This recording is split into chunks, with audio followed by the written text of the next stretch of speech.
In this video, I'm doing a step-by-step detailed process of how to make a wig for a beginner.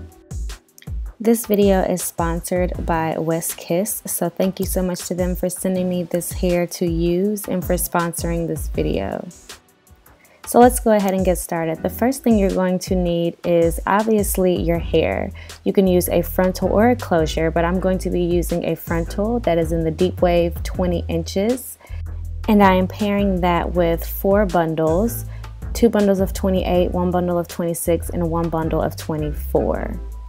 Next, you will need your wig cap. I like to use the mesh dome cap, and I recommend it if you are a beginner.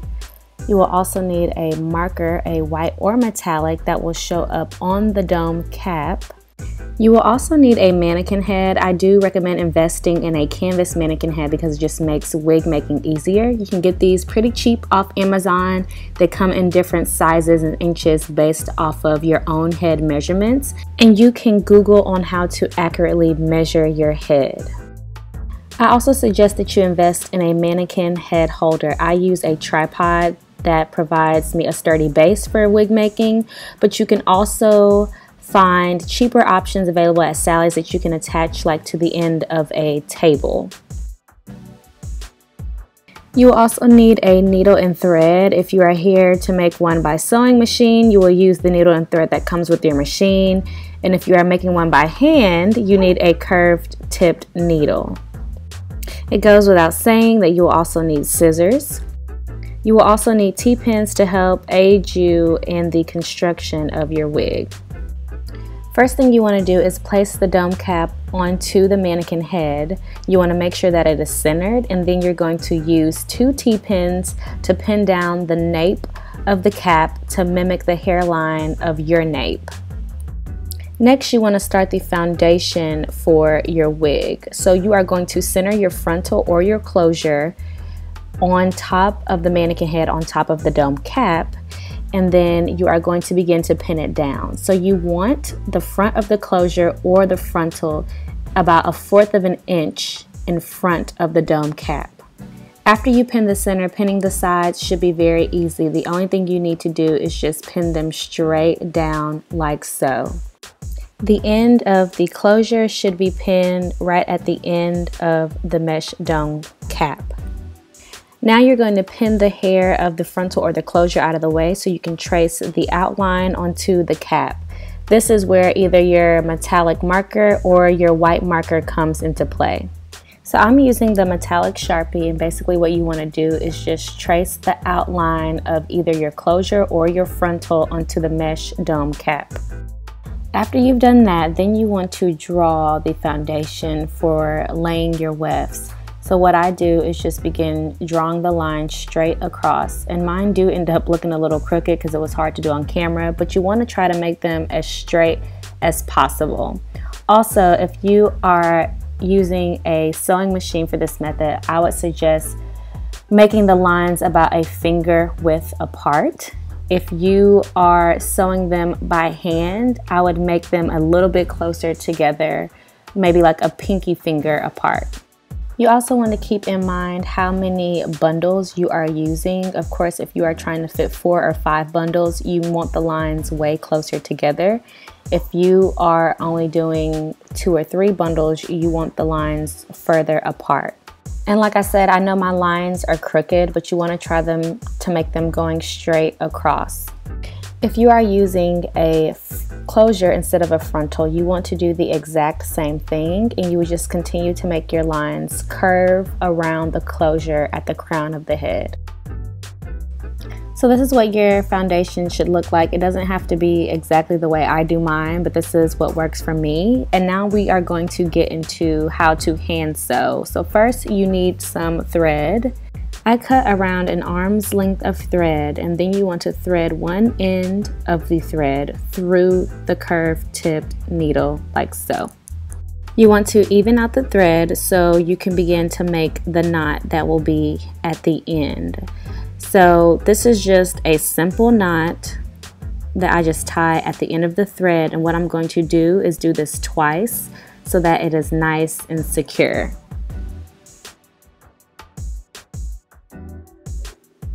When sewing by hand, you want to line the weft up with the lines on the mesh dome cap. You want to put the needle through the dome cap, and then you want to put the needle through the track. And you're only going to do this when you are starting and finishing a track. So after you put it through, then you are going to feed the needle through the hole of the thread, like so. And this is going to create a more secure start by creating a knot at the beginning of the weft. As you continue to sew the weft on, two things are important. You want to go through the mesh dome cap but around the track, and then when you are bringing the needle through, you want to bring it through the loop of the thread on the left, as you can see in the video. This is important because you want to go around the track to preserve the longevity of the weft. And you want to make sure you're bringing that needle through the loop of thread, because that is going to create a more secure and strong sewing pattern. So once you get to the end of your track, you are once again going to go through the weft. So first you want to go through the dome cap, then you want to go through the weft. Then you want to create a knot.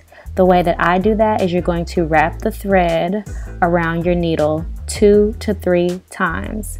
And then once you pull the needle through, you will pull it tight and pull it taut, and it creates a natural knot.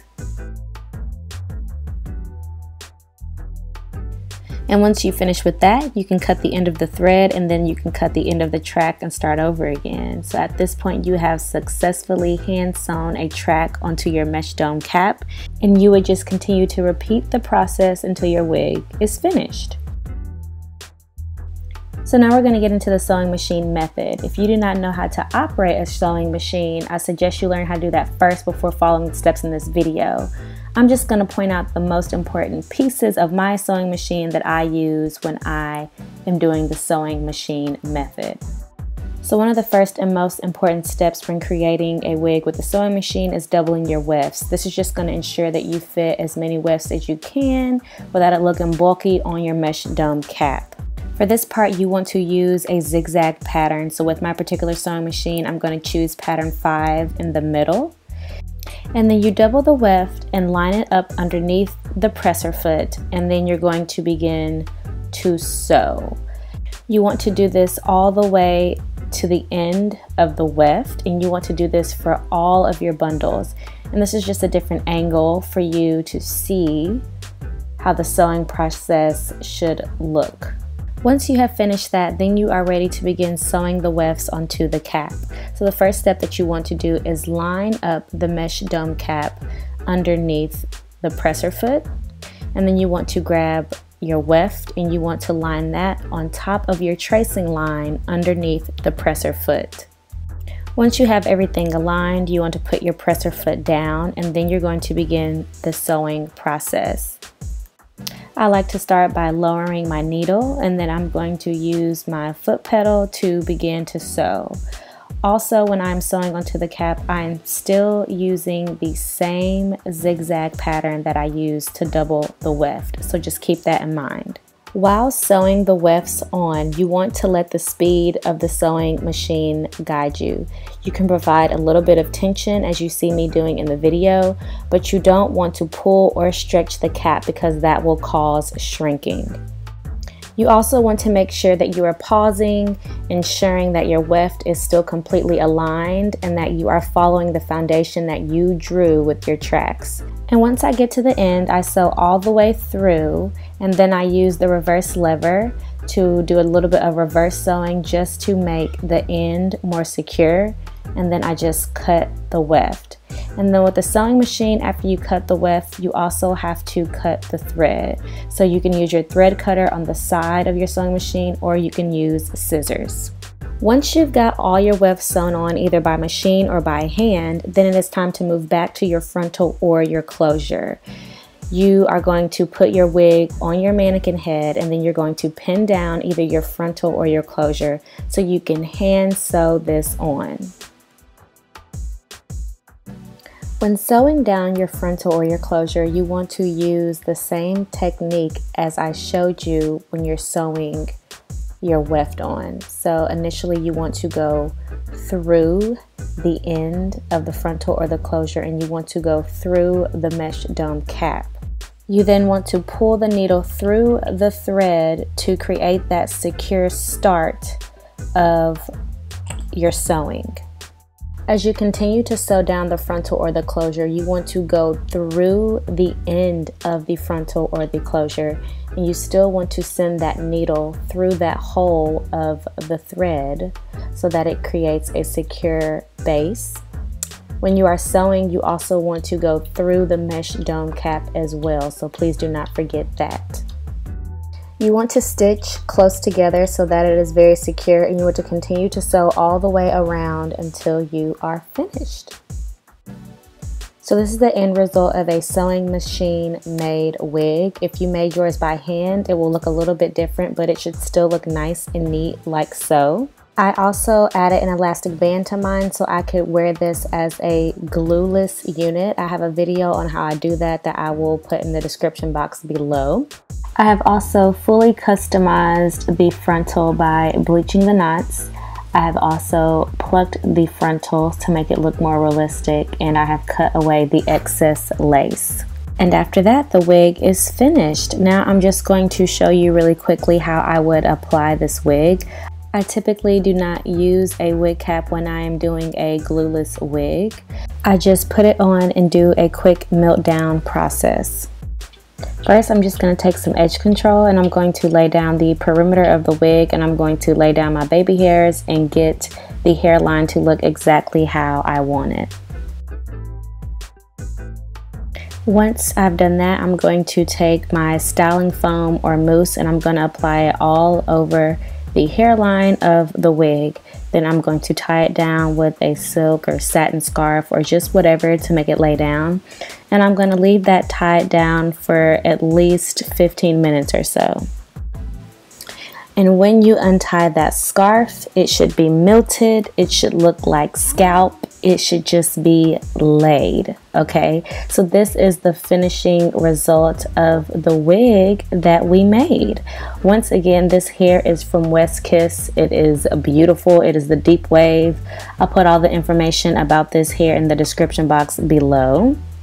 I hope this video was helpful to some of you who want to start making your own wigs, and please let me know if you have any questions. Stay tuned for the next video that will be in my wig making series. It will be how to pluck your frontal.